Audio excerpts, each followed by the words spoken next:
Video होने जा रहा है ये प्लेलिस्ट में वीआईटी में एमसीए का जो भी प्रोसीजर है, करिकुलम है, कैसे होता है सिलेबस इसके ऊपर होने जा रही है। तो अभी वो चीज़ को समझना सबको लगेगा कि ये तो बहुत ईज़ी है हर यूनिवर्सिटी का, लेकिन नहीं, वीआईटी का करिकुलम बहुत ही ज़्यादा डिफरेंट है, जो मेरा एक्सपीरियंस रहा है। तो यहाँ पे बहुत ही ज़्यादा डिफरेंट चीज़ों को मिलती है, मतलब एक फ्रेशर को तो पता ही नहीं चलता है कि कब क्या होने वाला है आगे। और इसके लिए कोई भी नेट पे मैंने भी बहुत सर्च किए थे यूट्यूब वगैरह पे, कोई स्पेशल एमसीए के लिए नहीं बनाया हुआ है कि कैसे कब क्या है क्या नहीं है, कोई नहीं है। तो सबसे पहले एक चीज़ के लिए वीआईटी में एडमिशन लेना है। वीआईटी में अगर एडमिशन लेना है तो उसके लिए मतलब यूट्यूब पे तो बहुत सारी वीडियोस अवेलेबल है, ऐसा नहीं है। बट मैं एक ब्रीफ चीज़ बता देना चाहता हूँ जो अभी पिछले 1-2 साल से हो रहा है। तो वैसे तो ज़्यादा चीज़ें तुम्हें यहाँ पे मिल ही जाती हैं, बट सबसे पहले एक काम करना है कि यहाँ पे जाना वीआईटी के वेबसाइट पे जो है vit.ac.in, और ऑफिशियल न्यूज़ लो। किसी भी ऐसे ही यूट्यूबर की बात मत माना करो जो आके ऐसे ही आके अपना अपना ओपिनियन दे रहे हैं। इनकी बातों पे मत जाया करो, वो लोग बस अपना अपना ओपिनियन देने आते हैं। वैसा वैसा होता होता कुछ नहीं है। वो लोग भले बता देंगे कि ख़राब है, बट हाँ, वीआईटी और किसी के लिए नहीं बोलेंगे, बट यदि एमसीए जैसे कर रहे हैं तो एमसीए के लिए हम ये चीज़ ज़रूर बोल सकते हैं कि प्राइवेट यूनिवर्सिटीज़ में सबसे बेस्ट है। तो इस तो इसके बारे में अब करिकुलम देख लेते हैं तो समझ में आ जाएगा क्यों हम ये बात बोले हैं कि प्राइवेट यूनिवर्सिटीज़ में बेस्ट है। ये सर्च करने पे या फिर जब मैं इसकी प्लेसमेंट की वीडियो बनाऊँगा तो उसमें तुम लोग को पता चल जाएगा कि क्या सीन है प्लेसमेंट्स की और क्यों मैं ये बोल रहा हूँ। तो फिर ये चीज़ तब क्लियर हो जाएगी, बट फिलहाल के लिए समझो वीआईटी प्राइवेट यूनिवर्सिटीज़ में इंडिया में बेस्ट है, बेस्ट ऑप्शन है। और अभी जो रिसेंटली इनमें जो पिछले साल से एडमिशन्स हो रहे हैं तो वो एडमिशन्स ऑनलाइन हो रहे हैं। ऑनलाइन मतलब कि कोई एंट्रेंस एग्ज़ाम नहीं हो रहा है। सब कुछ बस घर पे ही बैठे रहो। सिर्फ तुम्हारा यूजी का जो है वो फर्स्ट टू फोर्थ सेमेस्टर तक का मार्क्स बोलो या सीजीपीए, इस पे डिपेंड करता है। तो ये 1-2 साल से जो भी अभी कोविड की वजह से सिचुएशन होने की वजह से इसी के बेसिस पे क्या होता है कि वीआईटी पहले एक रैंक जनरेट करता है। उस रैंक के हिसाब से तुमको कैंपस का एलोकेट होता है। कैंपस यानी कि जैसे सबको पता है वीआईटी का 4 कैंपस है। एक वेल्लोर में और दूसरा चेन्नई में, एक भोपाल में है और एक और है एपी में, लेकिन वहाँ पे एमसीए नहीं होती है तो इसीलिए उसकी बात नहीं कर रहा हूँ। वेल्लोर, चेन्नई और भोपाल कैंपस। और इसके बाद इसके ये कैंपसेस हैं तो वो क्या करता है, रैंक के हिसाब से कैंपस को एलोकेट करता है कि आपको कौन सा कैंपस मिलेगा। इस साल, पिछले साल 2020 में जब हम लोग का बैच आया था तो उस टाइम हम लोग को रैंक जनरेट नहीं किया था, तो रैंक जनरेट नहीं हुआ था उस टाइम। लेकिन इस बार 2021 में जो एडमिशन्स हुई हैं उनके लिए रैंक भी जनरेट किया जा रहा है। तो इसके लिए क्या हो रहा है कि वो उस रैंक के हिसाब से कैंपस का एलोकेशन होता है। अब ये सारी चीज़ें हो गई एडमिशन से रिलेटेड। तो यदि नेक्स्ट ईयर मतलब कि यदि 2022 में भी यदि ऐसा सीन रहता है कि ऑनलाइन ही सिचुएशन हो, मतलब जैसे कि अभी चल रहा है, यदि सारी चीज़ें नॉर्मल नहीं हुई तो फिर ऑनलाइन सिचुएशन में वो यूजी के मार्क्स को थोड़ा सा ध्यान देना। और यदि नहीं होती है तो फिर क्या प्रोसीजर है वो एक बार देख लेते हैं। तो सबसे पहले वीआईटी के वेबसाइट पे आने के बाद एडमिशन में जाना और यहाँ पोस्ट ग्रेजुएट में जाना, क्योंकि यहीं पे हम लोग को सब चीज़ अपना मिलेगा। बाकी सारे कोर्सेज अवेलेबल है जिनको मैं कवर नहीं करने वाला हूँ, मेरा फोकस एमसीए है। एमसीए में व्यू मोर पे क्लिक करना एक न्यू पेज खुलेगा। इस पेज पे हम लोग देखेंगे कि यहाँ पे post graduate MCA program 2 years के लिए सारी चीज़ें अवेलेबल है। तो पहला तो प्रोग्राम ऑफर जो हो रहा है वो किस किस कैंपस में है, तो वेल्लोर कैंपस, चेन्नई कैंपस और भोपाल कैंपस। 2 ही साल का होता है, 4 सेमेस्टर के लिए। एलिजिबिलिटी क्या होता है, तो फॉरेन के लिए जो है वो एलिजिबिलिटी यहाँ पे है कि या तो इंडिया का होना चाहिए, नहीं तो फॉरेन के एनआरआई है तो उनके पास कुछ एप्लीकेशन वगैरह मैंडेटरी करता है, उससे मतलब नहीं है। एलिजिबिलिटी क्राइटेरिया, तो एलिजिबिलिटी होता है एमसीए के लिए, वो 60% मार्क्स होना चाहिए, ग्रेजुएट होना चाहिए फुल टाइम डिग्री के साथ किसी रिकॉग्नाइज्ड यूनिवर्सिटी या इंस्टीट्यूट से।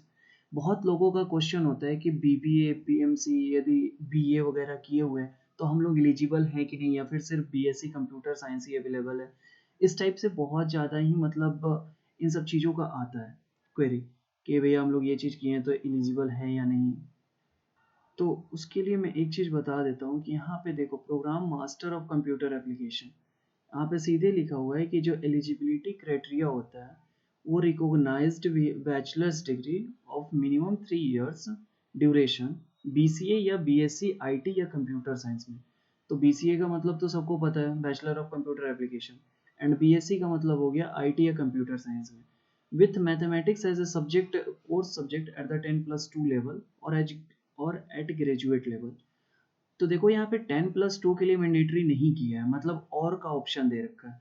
तो या तो ग्रेजुएशन में तुम्हारा मैथ होना चाहिए या 10+2 में, लेकिन ग्रेजुएशन में सिर्फ बीसीए और बीएससी आईटी या कंप्यूटर साइंस से ही होना चाहिए। ये वीआईटी इसलिए करता है क्योंकि वीआईटी का जो एंट्रेंस एग्जाम है वो कोडिंग से रिलेटेड ही है, और वीआईटी में चूंकि एमसीए 2 साल का होता है यहाँ पे, तो ये 2 साल के होने की वजह से इसका सिलेबस वास्ट चलता है। तो अब यहाँ पे ये चीज़ क्लियर कर लेना कि 10+2 में यदि मैथ नहीं रहता है, यदि तुम किसी और चीज़ से भी हो तो कोई इशू नहीं है, क्योंकि और का ऑप्शन है, एंड नहीं है।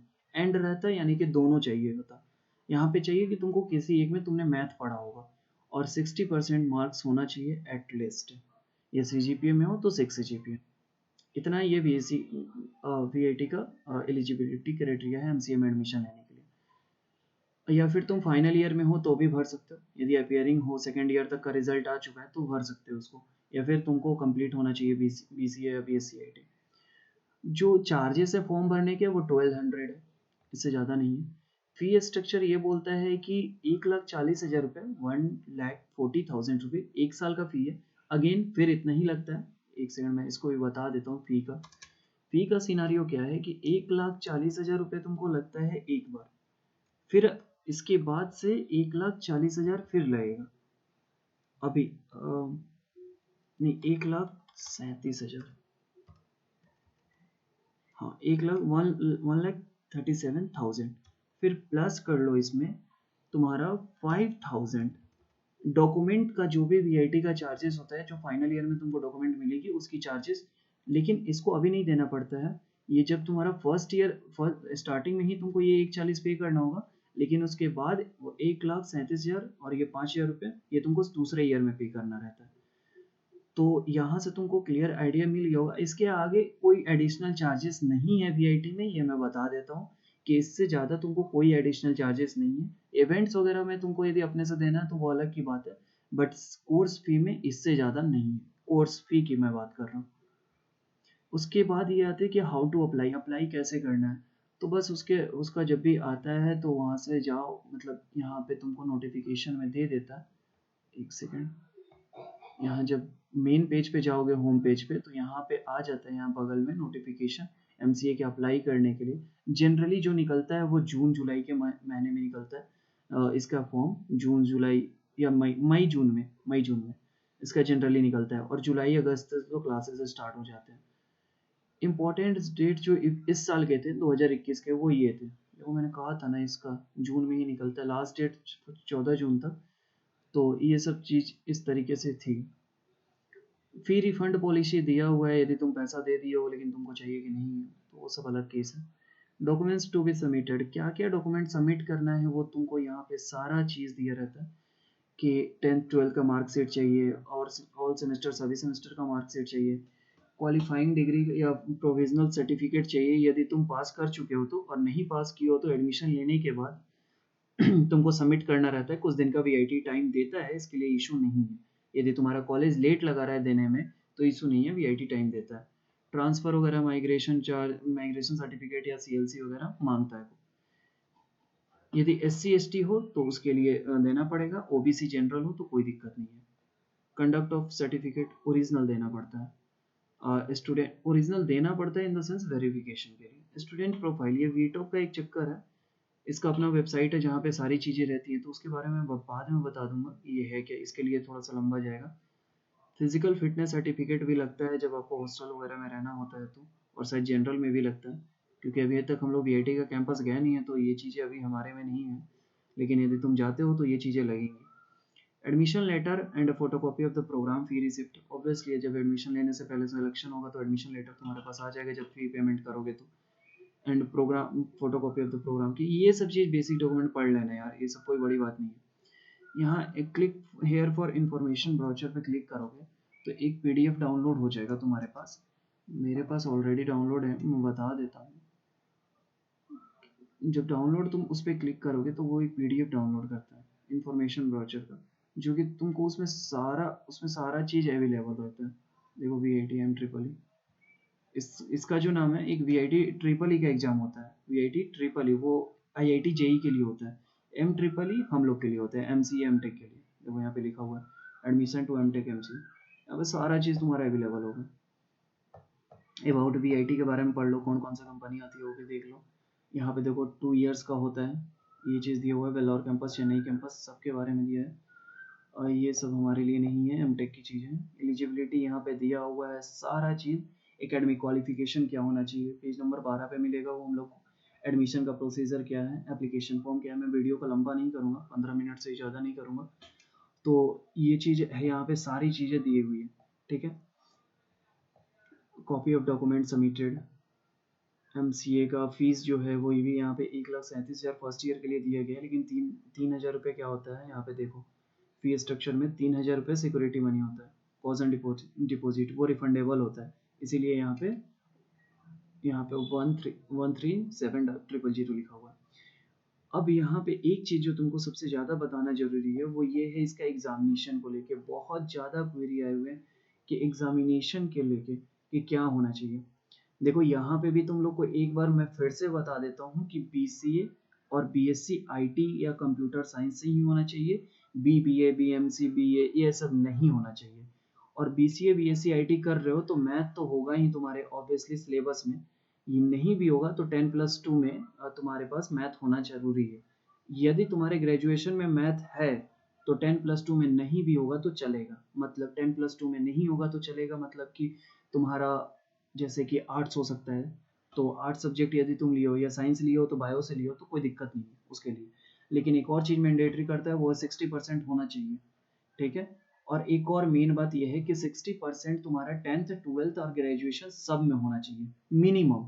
नहीं होने पे प्लेसमेंट में दिक्कत आएंगी, क्यों आएंगी वो प्लेसमेंट वाली वीडियो में बात करेंगे। अब यहाँ पे इसके नीचे एंट्रेंस एग्जामिनेशन का हम लोग सिलेबस देखते हैं कि MCA के लिए एंट्रेंस एग्जामिनेशन जो देना पड़ता है वो क्या क्या पूछता है, क्योंकि उसके लिए भी बहुत ज़्यादा मतलब लिंक्डइन पे बहुत लोग पूछे हैं इस चीज़ को लेके। यहाँ पे MCA का सिलेबस, यहाँ पे MCA में मैथ में बहुत ही कम क्वेश्चंस आते हैं मैथ के यहाँ पे। तो यहाँ पे टॉपिक्स लिखे हुए हैं, उन सब चीज़ों को दिया हुआ है। डेटा स्ट्रक्चर दिया हुआ है, ये कंप्यूटर की चीज़ें हो गई। अब यहाँ से C का होना चाहिए concept, DBMS operating system computer architecture. तो यदि BCA तुम लोगों ने किया है, BSc IT किया है तो कोई इशू नहीं है, ये सारी चीज़ें तुम्हारी पढ़ी हुई चीज़ें ही आती है, देख लेना। इंग्लिश कम्युनिकेशन में तुम्हारा जनरल होता है, तुम एमटेक के लिए भरो या MCA के लिए भरो, ये जनरल इतना चीज़ें पूछेंगी उसमें से, मतलब पूछी जाएंगी। अब इनके अलावा क्या होता है कि क्वेश्चन पेपर का पैटर्न बहुत लोगों को डाउट होता है कि क्या होता है। तो देखो CBT का क्वेश्चन होता है, मतलब कंप्यूटर बेस्ड टेस्ट होता है। 100 क्वेश्चन रहता है, मैक्सिमम ऑफ 100 मार्क्स, ठीक है, यानी कि एक क्वेश्चन 1 नंबर का।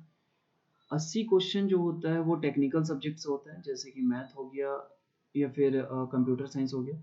20 नंबर इंग्लिश के लिए दिया जाता है। नो नेगेटिव मार्किंग होता है रॉन्ग आंसर के लिए, ठीक है। तो इसके लिए टेंशन मत लेना। यदि तुम शॉर्टलिस्ट हो जाते हो, एक इंपॉर्टेंट चीज ये भी है, यदि तुम शॉर्टलिस्ट हो जाते हो तो तुमको 1 लाख रुपए पे करना होगा एडवांस पेमेंट में। यदि तुम नहीं करते हो तो तुम्हारा एडमिशन को कैंसिल कर दिया जाएगा। मान लो तुम्हारे पास मेल आ गया कि तुम एग्जाम पास कर गए हो और तुम एडमिशन ले सकते हो इस कैंपस में, और तुम पैसा पेमेंट नहीं करते हो तो तुम्हारा एडमिशन कैंसिल कर दिया जाएगा। तो ये चीज़ ध्यान रखना। प्लेसमेंट के लिए रिक्वायरमेंट्स यहाँ पे बोल दिया गया है कि 60% मार्क्स होना चाहिए कैंडिडेट के पास minimum in their undergraduate 10th 12th, और मैक्सिमम दो ईयर्स का एकेडमिक गैप परमिट होता है। इससे ज़्यादा करोगे तो बहुत से कंपनियों में प्लेसमेंट में दिक्कत होती है। ये सारी चीज़ें एडमिशन को लेके गाइडलाइंस थी, इन सब चीज़ों का ध्यान रखो। बहुत लोग बुक के लिए भी प्रेफ़रेंस माँगते हैं कि बुक कौन-सा यूज़ करें इसका प्रिपरेशन के लिए। तो देखो भाई सिलेबस तुम्हारे हाथ में है, बुक कोई भी उठाओ जिनमें इन सब से रिलेटेड हो और तुम उसको पढ़ लो। उसके लिए बेस्ट चीज़ ये है कि ई-बुक एक डाउनलोड कर लो सबसे पहले या फिर उसका कंटेंट्स किसी भी बुक का जाके बुक शॉप पे देख लो। यदि तुम्हारे इस सिलेबस से मैच करता है तुम ले लो। या फिर तुम निमसेट का यदि प्रिपरेशन कर रहे हो तो वीआईटी का अलग से प्रिपरेशन करने का उतना ज़रूरत नहीं पड़ेगा सिवाय कंप्यूटर के अलावा। क्योंकि कंप्यूटर ही थोड़ा-सा इसमें एडवांस ज़्यादा क्वेश्चन देता है कंप्यूटर से। मैथ से थोड़ा कम रहता है। तो इस चीज़ों का ध्यान रखना। कोई पूछेगा कि भैया कितना नंबर लाने पे हम पास हो जाएँगे?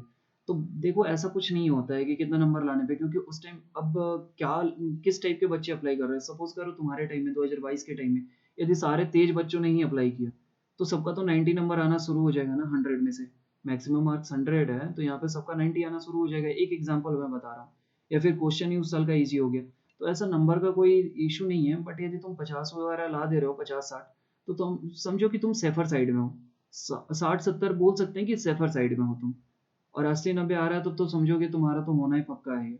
और 60 50 से अबव है तो समझो कि सेफ साइड में हो कि तुम्हारा किसी ना किसी कैंपस में हो जाएगा, लगभग मेरे हिसाब से। वैसे हम लोग एग्ज़ाम नहीं दिए थे क्योंकि हम लोग का एडमिशन ऑनलाइन ही हुआ था मार्क्स के बेसिस पे यूजी के। तो इन सब बातों का ध्यान रखो, ये एडमिशन के लिए गाइडलाइंस है जो कि बहुत चीज़ें इसमें हिडन रहती है, नहीं पता होता है लोगों को, तो ऐसा होता है। और इसमें थोड़ा-सा मैं और ऐड कर देता हूँ कि सबसे पहले जब तुम्हारा एंट्रेंस एग्ज़ाम खत्म हो जाएगा, तो उसके बाद तुम्हारा रैंक तुम्हारे मेल पे आएगा कि हाँ, तुम्हारा मतलब एंट्रेंस खत्म है, तुम्हारा रैंक ये आया हुआ है। उसके बाद तुम्हारा ये कैंपस एलोकेट होता है। उसके बाद ऑनलाइन काउंसलिंग में तुमको वो एक 1 लाख का मतलब एडवांस पेमेंट करना पड़ता है। जब ऑनलाइन काउंसलिंग होगी, उसके बाद कुछ दिन का टाइम दिया जाता है और तुमको 1 लाख रुपए पेमेंट किया जाता है। बहुतों का ये डाउट होता है भैया मेरा वेल्लोर कैंपस में हो रहा है मैं सॉरी मेरा चेन्नई कैंपस में हो रहा है मेरा वेल्लोर कैंपस में होगा या नहीं, ठीक है? तो देखो ये डाउट मत करना क्योंकि इसका बहुत कम चांस रहता है कि चेन्नई में यदि तुम्हारा सिलेक्शन हुआ है तो वेल्लोर देगा कि नहीं देगा, तो ऐसा मत करना। और कैंपस को लेके मैं एक अलग से बना दूंगा, ये वीडियो लंबा जा रहा है, ठीक है? और एडमिशन के लेके इतनी ही चीज़ें जो मुझे ज़रूरी लगी वो मैंने कवर किया है, तो तुम्हें लगता है कि मैंने कुछ छोड़ा है तो फिर कमेंट सेक्शन में बोल दो, मैं बता दूंगा। That's all for it.